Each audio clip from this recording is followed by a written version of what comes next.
Atención a esta noticia porque la economía colombiana creció un 2% a pesar de los pronósticos y a pesar de la deuda con el Fondo Monetario Internacional que nos dejó el expresidente Iván Duque de 200 billones de pesos. Esto lo denunció el ministro de Hacienda en un video que más adelante les voy a mostrar, donde la deuda estaba en 20 billones de pesos y con el expresidente Duque la dejó en 200 billones de pesos.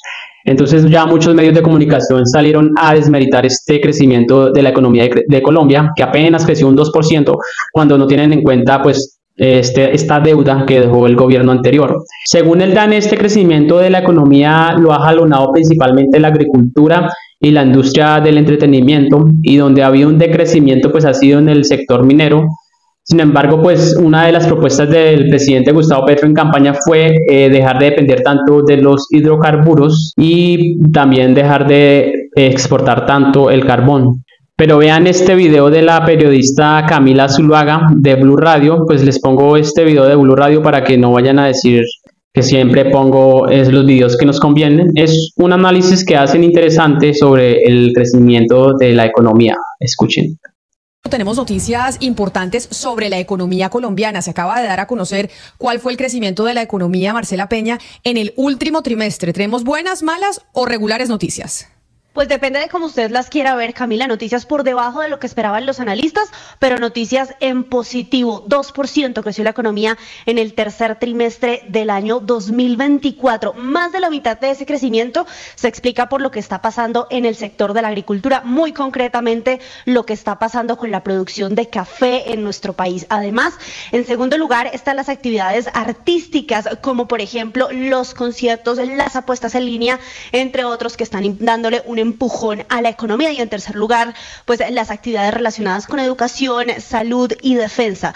En el otro lado de la balanza, pues estamos en crisis en el sector de la minería. Se desplomó más de un 7% en este tercer trimestre del año. La industria también tuvo malos resultados, como ya venían anticipando las cifras de producción industrial del DANE. La industria está en negativo, cae 1,3% la producción.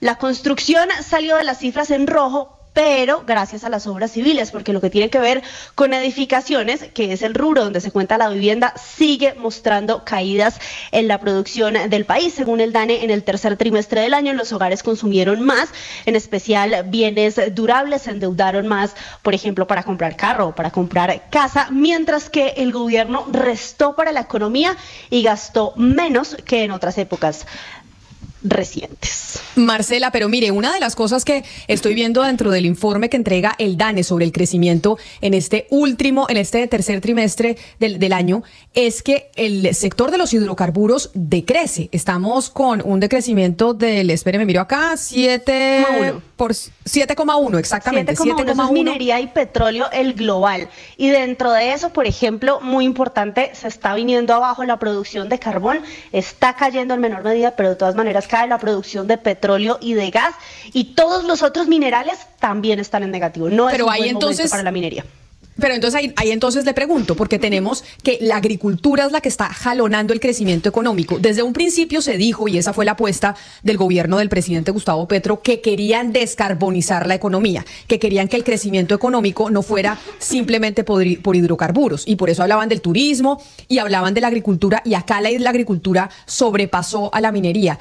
Eso Marcela, en su conocimiento, puede equilibrar la balanza. Es decir, idealmente sería que todos los sectores crecieran, pero el de la minería, desde la política pública que está ejerciendo este gobierno, siempre han dicho que no la quieren.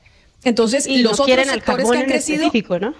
Correcto. ¿Los otros sectores que han crecido han reemplazado a la minería o todavía no lo han logrado? Pues aquí lo que muestra el DANE es que la economía como un todo es más grande que el año pasado. Normalmente estos temas de crecimiento son como una carrera de relevos. Unos crecen en unas temporadas, en otras temporadas crecen otros. En este caso estamos hablando de un tema particular relacionado con el café y con otros cultivos. Pero pues las bonanzas de café nunca han sido eternas en Colombia. Eso también tiene sus ciclos. Y la otra pregunta que tendríamos que hacérsela al ministro de Hacienda es si en dólares ya se equilibró la balanza, porque una cosa es lo que producimos digamos, internamente para nuestra economía, pero la razón por la cual es tan importante para nosotros el petróleo, la producción de carbón, es que nosotros vendemos esos productos al exterior y de ahí es que sacamos dólares y además impuestos para la nación. Esas son las otras dos cosas que hay que preguntarle al gobierno si eso se reemplazó. El trimestre pasado también tuvimos una situación en la que el sector minero tuvo malos resultados, el sector agrícola tuvo unos buenos resultados y el presidente Gustavo Petro fue el primero en salir a celebrar y a decir que esto era resultado de la política de transición energética y económica de su gobierno.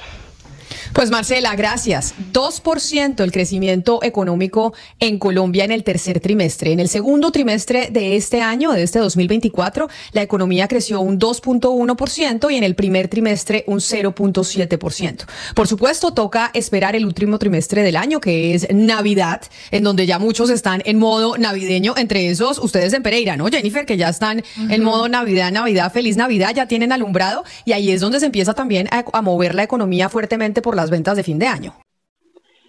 Y acá en este otro video, el ministro de Hacienda, Ricardo Bonilla, hace una muy grave denuncia, pues habla de los 200 billones de pesos que adquirió el gobierno anterior con el Fondo Monetario Internacional, como ya lo había mencionado al principio del video, pero además habla sobre que la deuda adquirida solo se utilizó un 10% y pregunta que qué pasó con el 90% o a qué se destinó. Además que esta deuda la estamos pagando pues todos los colombianos. Vean este video.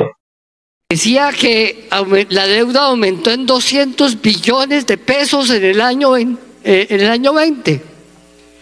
La deuda con el Fondo Monetario Internacional solamente era de 20 billones, el 10%. 5.600 millones de dólares. Era solamente 20 billones.